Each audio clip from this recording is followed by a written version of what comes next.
Mike Trout appears to be finding his home run swing, and as a baseball fan, that should make us all very happy.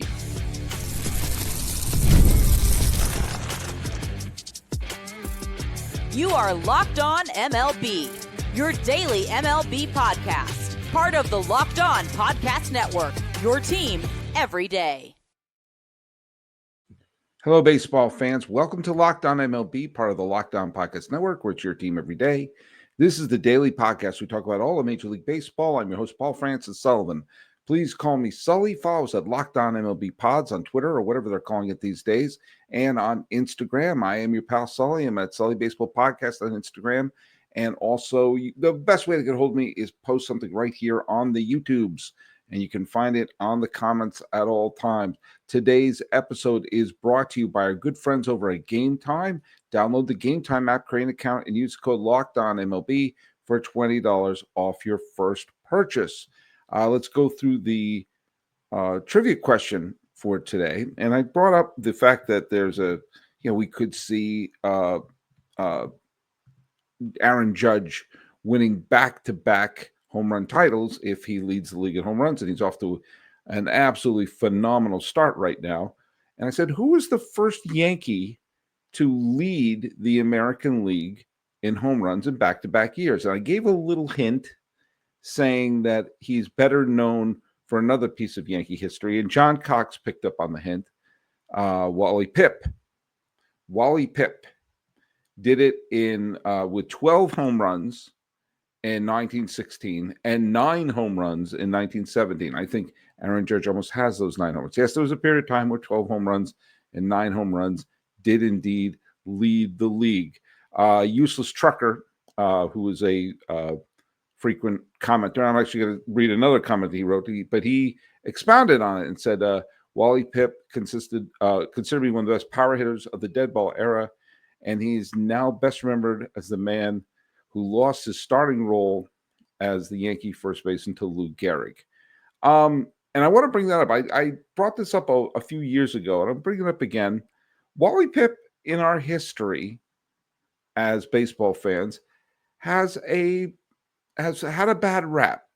He's kind of been a shorthand of someone who took a day off and lost his job. And you don't want to be a Wally Pipp. And he sat out a game, because he had a headache. That was always the legend. He had a headache, and he sat out a game, and Lou Gehrig took over and became the Yankee first baseman, did for the next 2,130 games. This was a guy who was a tremendous player, a World Series champion on the original World Series champion team with the Yankees in 1923, led the league in triples in 1924, and probably by all accounts had a concussion. I mean, we talk about being tough and everything like that. Everything, when you read about it, said, yeah, the guy probably had a concussion and sat the day out. But instead, he's become a shorthand for, taking a day off. And, you don't want to do that. You'll become a Wally Pipp.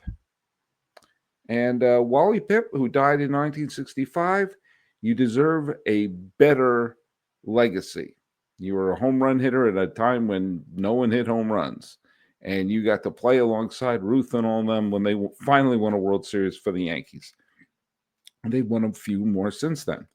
I'm not sure how many more. Just start any conversation with a Yankee fan and you'll find out. But let's take a look also who owned baseball on the 5th day of April, 2025.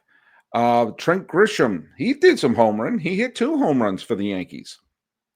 And the Yankees powered past the Pirates, say that 3 times fast, 10-4. Reese Olson held the White Sox to 2 runs over 6 innings. Now the Tigers sit on top of the American League Central by themselves with a 7-2 victory over the Chi Sox.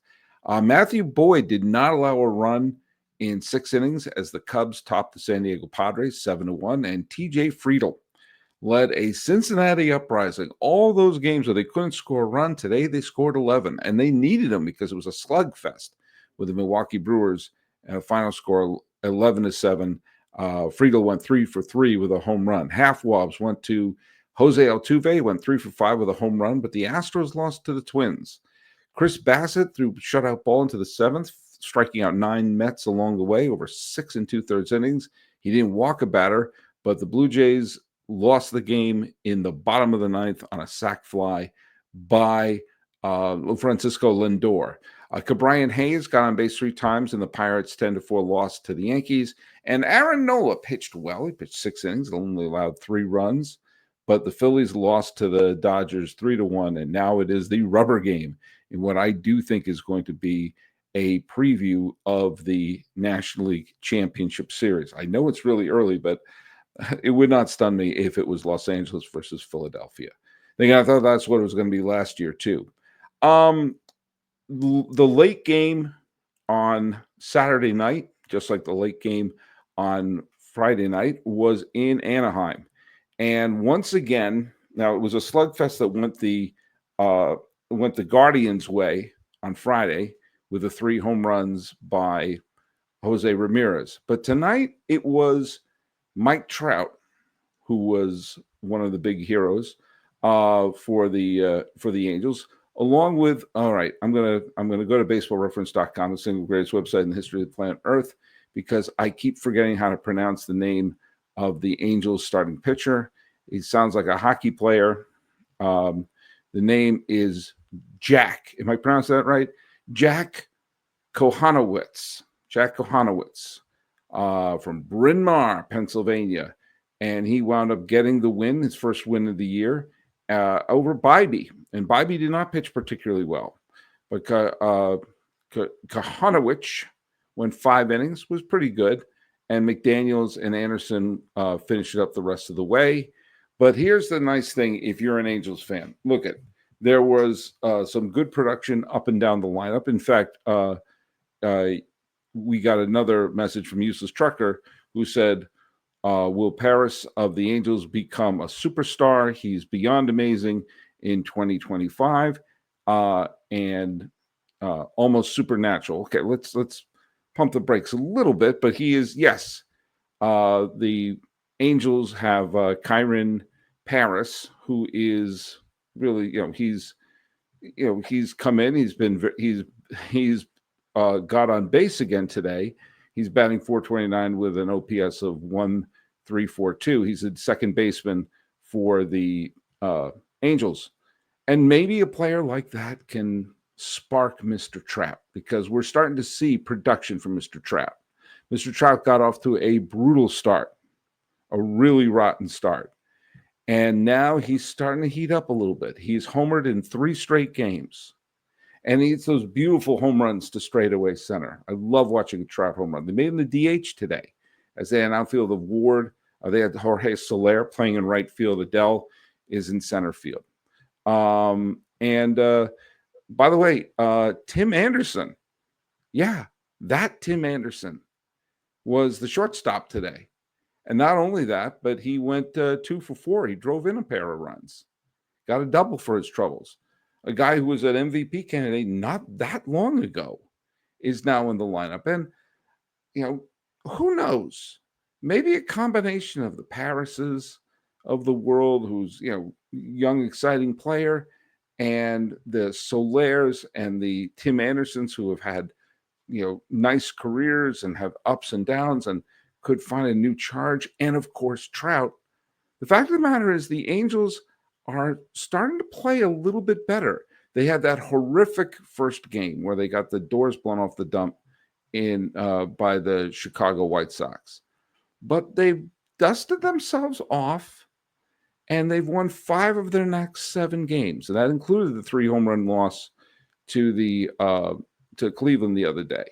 They went on a nice 4-game winning. They lost that first game, that brutal first game to Chicago, but then they won the next 2 games. And they did so with good pitching. They did not have good hitting against the White Sox. They only scored 5 runs in 3 games, but they won 2 of them. And then they won those 2 extra inning games against the St. Louis Cardinals in St. Louis. They lost the last game. They got blown out the last game, and they let up the 3 home runs. But now they have won, this game, and they're playing a rubber match against Cleveland. And if they win that means in their first 3 series, they have a chance to win their first 3 series. Again, way too early to be making any sort of leap of this is going to be a good year, this is going to be a bad year. But if you keep winning series, especially when you lose game 1 of a series, that is a positive thing. The Angels need to start winning. The Angels had a great crowd today. They did. They had 40 some odd thousand people there. And they could have, if Mike Trout dusts himself off, he's not going to be 2016 or 2019 Mike Trout. That ship has sailed. But if he could be a good player with that great power and maybe have some of those veterans who need to dust themselves off play well, this is a quality start so far, especially if they win tomorrow. Now, it gets really interesting in the next, they're about to go on a road trip. They're going to be going to the minor league stadium in Tampa Bay, and who knows how that's going to work out. But then they have 2 interesting series coming up in the next week or so. After going to play in Steinbrenner Field, the Angels are going to play 3 games in Houston and 3 games in Texas before coming back to face the Giants. Talk about them in a little bit. That could be an interesting moment, especially if they win tomorrow.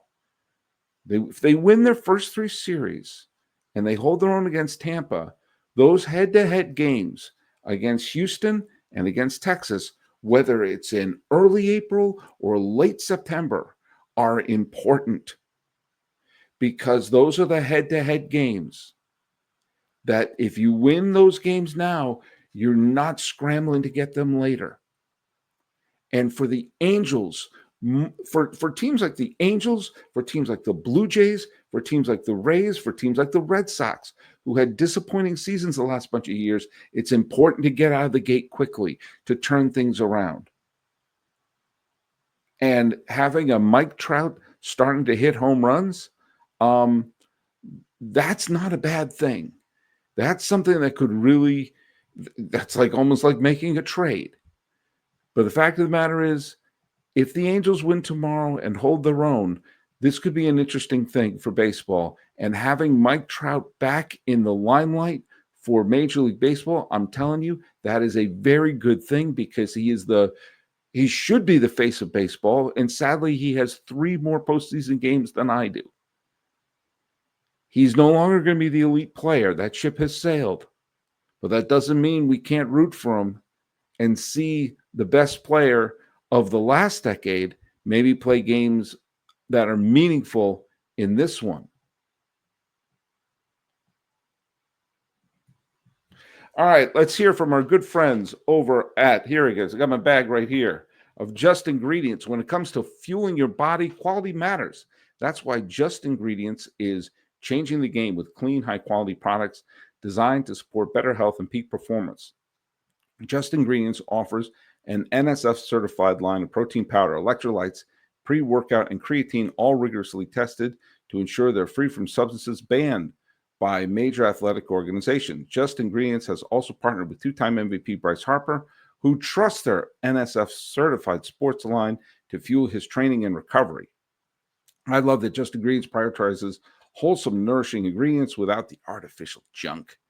Whether you're recovering after a workout or need energy boost, their grass-fed whey protein and pre-workout, they deliver real results. Visit justingredients.us and use code LOCKEDONMLB for 20% off. And for more wellness tips, follow at just.ingredients on Instagram. Just Ingredients. Now, quick, who is the hottest team in baseball right now in terms of win-losses, in terms of winning streaks? I'll tell you exactly who it is. It is the San Francisco Giants.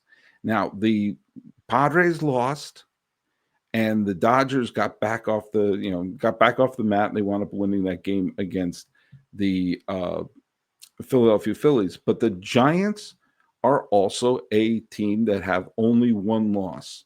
There are only 2 teams in baseball currently sitting with only 1 game in the loss column, and they are the San Francisco Giants and the Los Angeles Dodgers.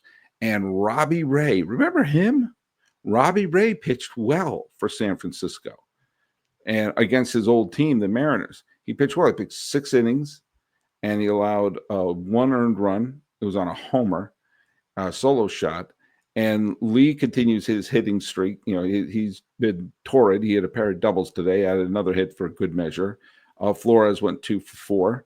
And in front of 40,000, nearly 41,000 in San Francisco, the Giants, against a really good pitching team, got the hits they needed.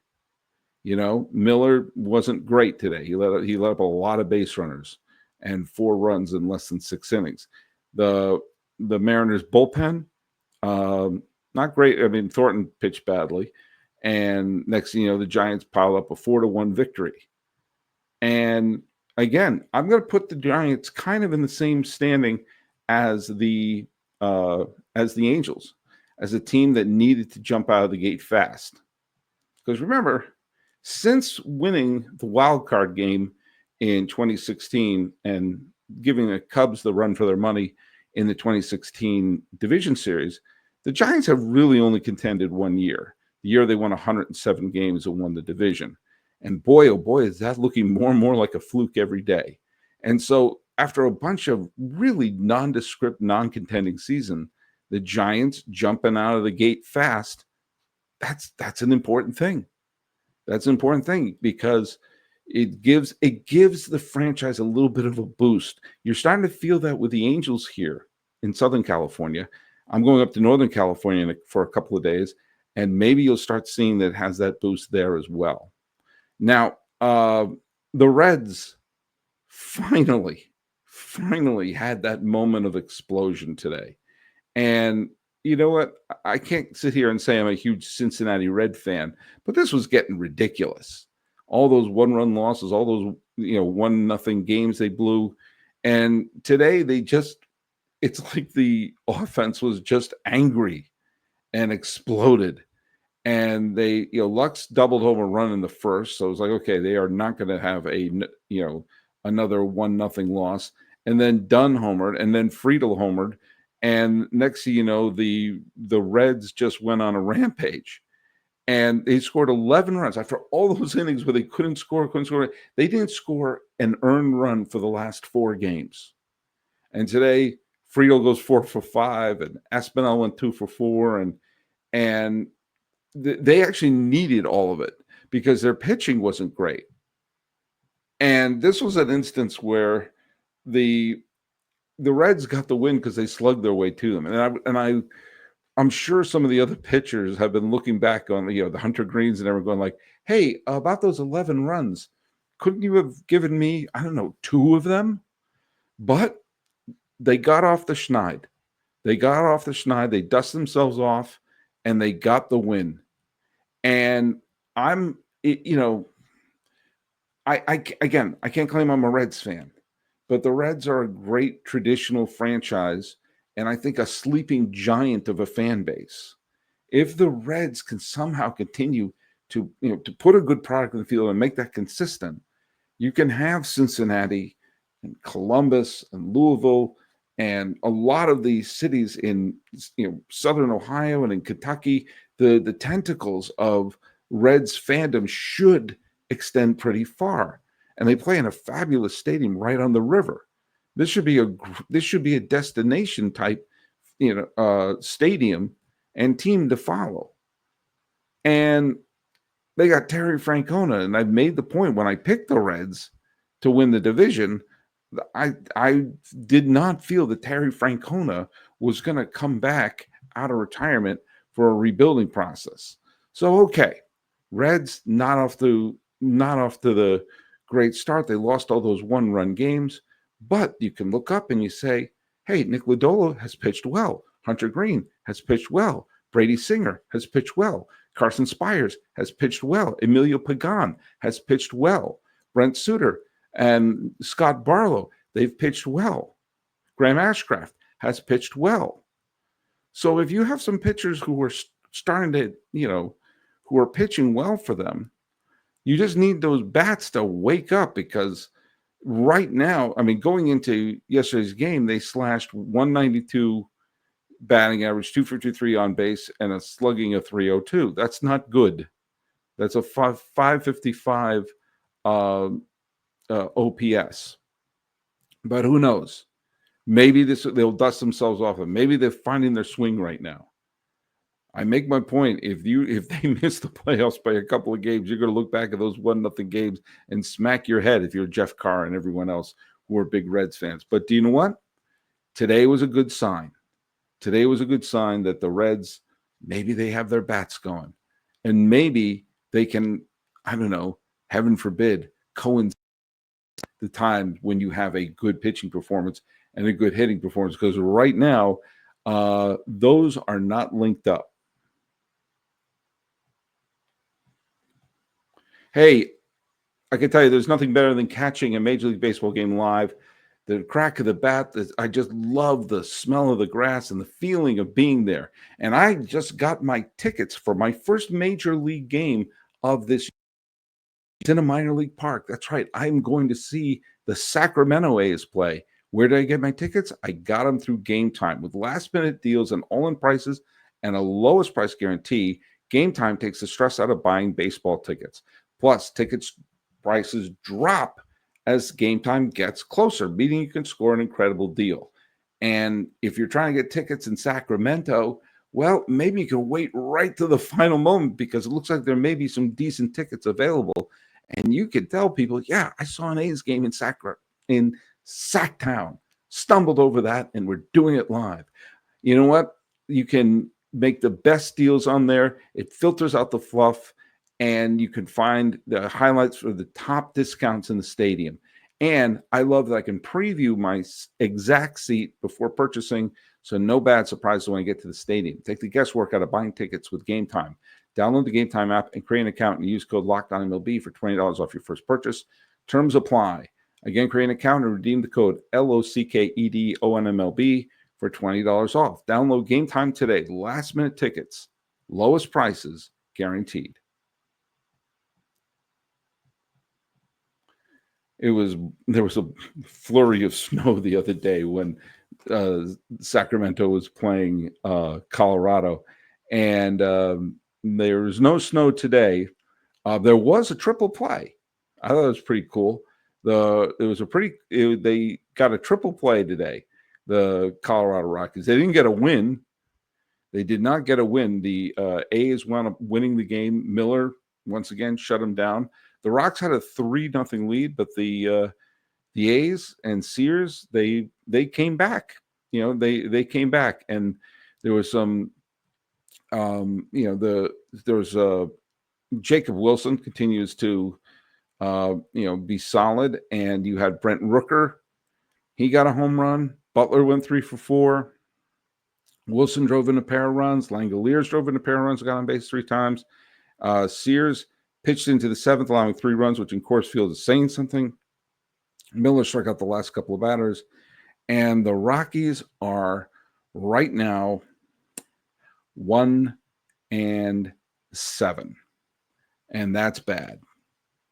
Bud Black's not going anywhere. This is his team to manage. But there's one little piece of hopefully good news for Rockies fans, and that's Chase Dollander. Chase Dollander. This is the first time in my life I'm saying the man's name. Chase Dollander, or I'm sorry, Dollander. I had to see. I've never said his name until just now. Chase Dollander. I went to baseballreference.com, a single website in the history of planet Earth. Was the number 1 draft pick for the Rocks in 2023 and the 9th overall, being drafted out of the University of Tennessee, which also gave the Rockies Todd Helton. Now, I always feel badly when a pitcher in the first round gets drafted by the Colorado Rockies because, well, let's face it, the Rockies are the franchise where pitchers go to die. And Chase Dollander is there, and, he's in the first round, and, Paul Skeens was drafted in, number 1 overall. Rhett Lauder gets the number 7 overall. He's the next pitcher. And Chase is going like, oh, please, Rockies, draft a hitter. Please, Rockies, draft a hitter. Have me fall down to the Marlins or the Angels with the 10th or the 11th pick. But nope, Chase Dollander gets drafted, gets a $5 million bonus for his troubles, and he has pitched very well. He's pitched well in Hartford, and in Spokane, and in Albuquerque. 3 cities. I have a strange connection to all those. I was born near Hartford. Many of my cousins live in Albuquerque, and I love the city of Spokane, especially when I was at Washington State University. But I digress. He's pitched well wherever he's gone, and of course was a big star at the University of Tennessee. And he is making his major league debut. He's the number one pitch. He's the number one prospect for in the Rockies organization, and he got the call up today. By the way, if you follow Thomas Harding, friend of the podcast, he's been on the show a few times. Thomas Harding is the great writer, beat writer on MLB.com for the Rockies, and he posted a really nice clip of the moment that Chase Dolander got the call up to the Colorado Rockies. And I love stuff like that. They should always show that because that's such a great moment of seeing someone go, oh my God, I actually am a major leaguer. So we got a full slate of games going on. The Red Sox are going to be playing a doubleheader because their game with the St. Louis Cardinals got rained out. And everyone else is going to be, you're going to see the Nats and the D-backs, the Dodgers and Phillies. Final game, Glasnow versus Sanchez. That's the rubber game of that. The only 2 teams in baseball currently have only 1 win. The Rockies are one, and the Braves are the other. Not looking good for the Braves. Yankees and Pirates, Blue Jays and Mets, White Sox and Tigers, O's, Royals, Astros, Twins. We're going to see if the Reds bats are indeed back when it's Patrick versus Spires and the Reds versus the Brew Crew. And then the Red Sox, as I said, they play a doubleheader. The first game is going to be in the morning in the West Coast, and then they're going to be playing the ESPN game later. And I'm going to have my eyes on a bunch of these games, including the Red Hot Giants, who are 7-1, and see if the Angels can win that game and win the series. That's going to bring us to today's trivia question. I mentioned Wally Pipp, who went injured, and then Lou Gehrig took over, created the longest consecutive games played streak that held true until Lou Gehrig broke it in 1995. Who has the current longest consecutive games played streak in Major League Baseball? That's as of the 6th day of April 2025. Put the answers right down here on YouTube. Follow us at Locked On MLB Pods on Twitter, or whatever they're calling it these days, and on Instagram. And let's also remind you that you can follow me at Locked On MLB Pods and Sully Baseball Podcast on Instagram. And thanks so much for making Locked On MLB for your first listen for the day. For your second listen, check out all the Locked On MLB game nights. Every game, every night, all season long, get local analysis on a national scale. Find MLB Game Night on Locked On MLB or YouTube or wherever you get your podcasts. Talking about Mike Trout finding his groove, the Reds finding their groove, the Giants finding their groove, and hopefully the Rocks can find theirs. This has been Locked On MLB. I am your host, Paul Francis Sullivan. Please call me Sully.